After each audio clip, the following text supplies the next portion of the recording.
Well, this is all the resistors are in here. I can't go in here because we're in the process of untangling some silver wire. Yeah. But if you look at a bag like this, these are 2-watt tantalum resistors. A bag like this is about $100.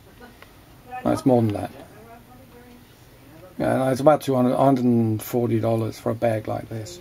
If you look in there, there are maybe 2,000 bags. Look at the.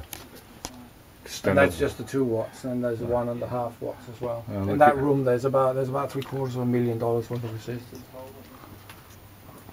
Incredible.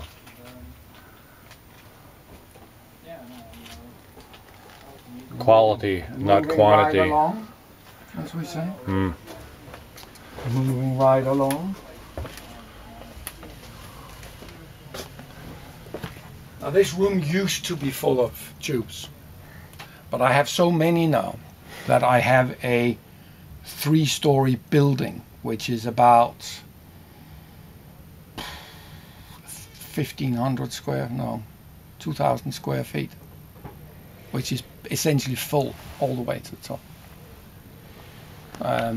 Favorite tubes being 211s, I think, right? No, well, I mean, favorites, I don't really have favorites, you know, it's horses for courses. The 211's great because it's high power. Well, relatively speaking, high power. It depends on what you compare it to, of course. Right. Compared to a transistor amplifier, it's not high power at all.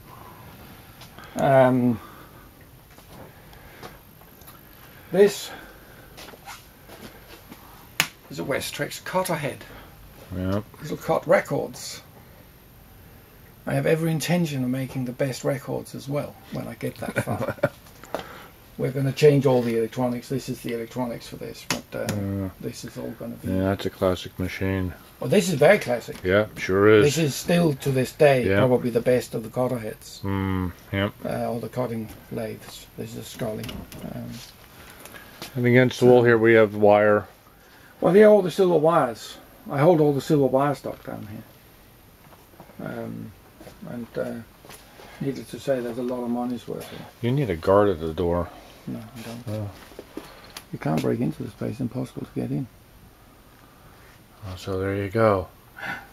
This is the silver catacombs. This is the holy grail of anything you care to mention. Of Audio Note UK. Peter Qvortrup.